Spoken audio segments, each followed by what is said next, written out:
All right, shalom, shalom. It's the brother Quashab coming back at you with another lesson. Now, before I get started, I'm going to give all praises, glory, infinite honors unto Yahweh, Bahashim Yahweh Shai, Bahashim Rakakwadash. Double honors to the apostles and elders of Great Millstone who taught me this true and rule well. And peace, blessings, and salutations be to the hopefully elect, all right, as well as those that believe in the gospel. And may you endure to the end, Lord willing. All right, and this lesson particular title is, man, the brotherhood is literally all we got. All right, in these lifetimes, in this lifetime, okay, understanding and knowing what we know, all right, knowing this truth, man, the brotherhood is literally all we got, man. All right, this is the only thing that we can actually rely on, all right, and we know every time that, hey, through the spirit and power, Yahweh Shem Yahweh Shai, that a brother, all right, can lift you up, exalt you, exhort you, okay, which is as a spirit, I'm gonna have to get that account. All right, which is why David told Jonathan, his love has surpassed the love of a woman. All right, because with a woman, you can only go so far. All right, with your love for a woman. All right, it reaches a climax. All right, but with a brother, it can constantly keep growing. All right, it can constantly keep going up, man. All right, because this brother helps you when you're down. All right, builds you up.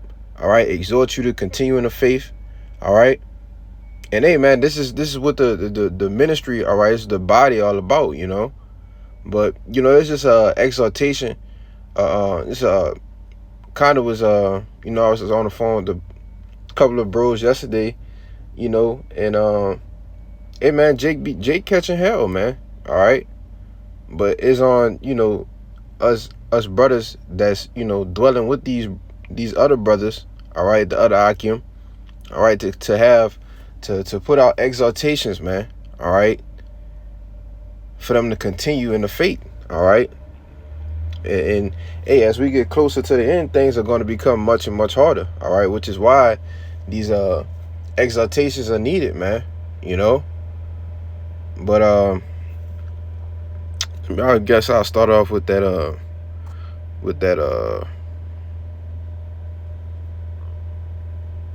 that account with this First Samuel, was it 17?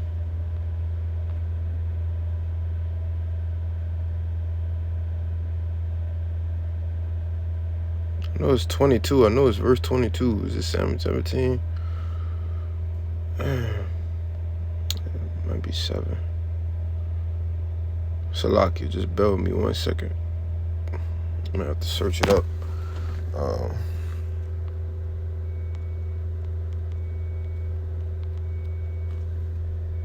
Man.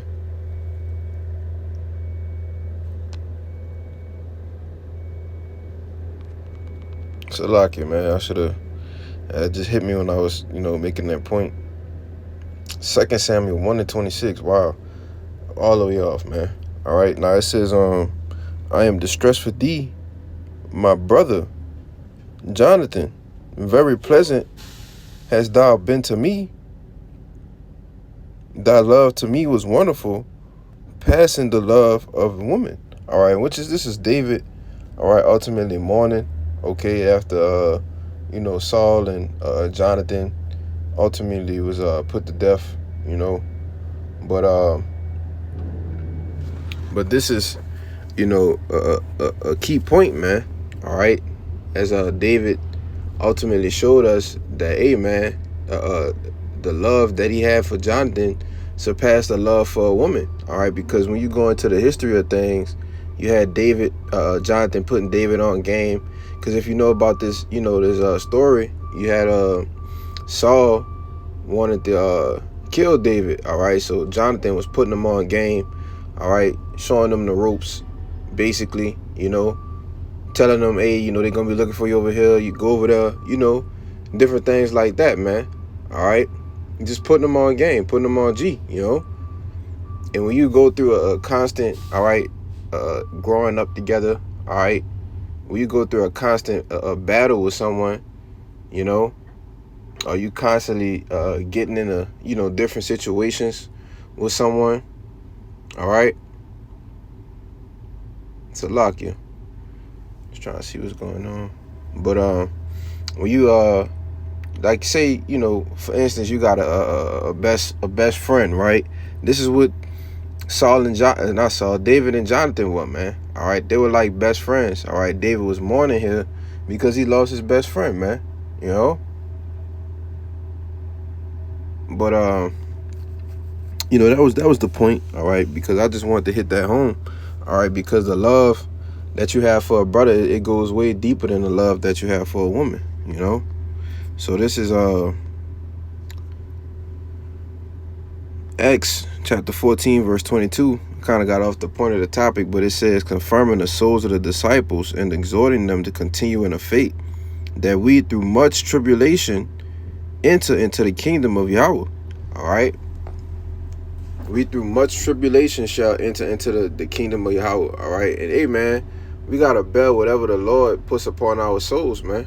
All right, we gotta be able to bear these things. We gotta, hey man, get closer, get tightly knit with the brotherhood, you know, because that's another thing too. When Jake go through stuff, hey man, maybe the Lord wants you to get closer to him. All right, maybe the Lord wants you to stick closer to brothers, you know. Some things you got to realize, and you know, sometimes it takes until after the fact that you don't really realize, all right, what's going on.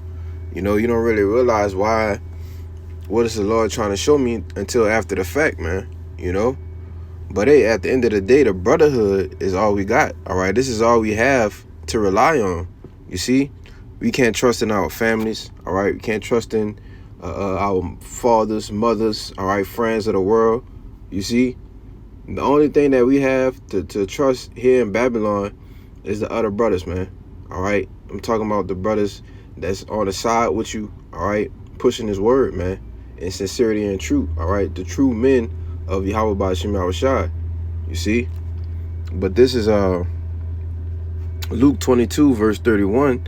It says, and the Lord says, Simon, Simon, behold, Satan had desired to have you, that he may sift you as wheat.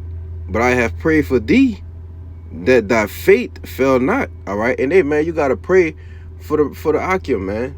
Pray for brothers' faith to fail not. You know, pray for strength. All right,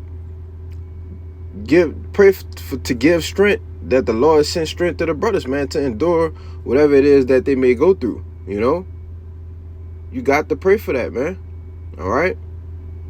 Now it says also, it says, but I have prayed for thee, that thou fail not, and when thou art converted, strengthen thy brethren. You see, when thou art converted, so when you go through your situation, you'll be able to help a different brother out. All right, you'll be able to help this brother get through it. You know why? Because the Lord has put you through it. All right, so now you have a chance to help a different brother. You know, when thou art converted, strengthen thy brother, man. You see.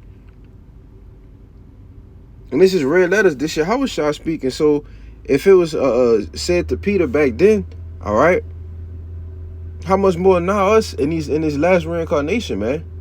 This thing's deadly serious, you know. But this is literally all we have, man. We can't trust and rely on the world, man. I tell you in Proverbs,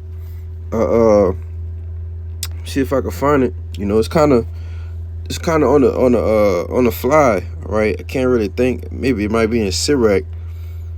Say you when thou gettest a friend, prove him first, right?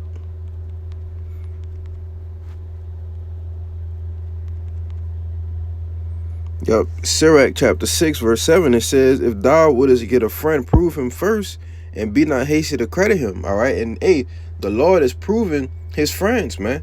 All right, he puts the temptation, he puts that fiery trial on you, all right, to prove you, man, to see if you're really with this walk, all right, to see if you're really going to endure, all right, this time with the brothers, all right, to see if you're really there to be a brother. You see, it says, for some man is a friend for his own occasion and will not abide in the day of thy trouble.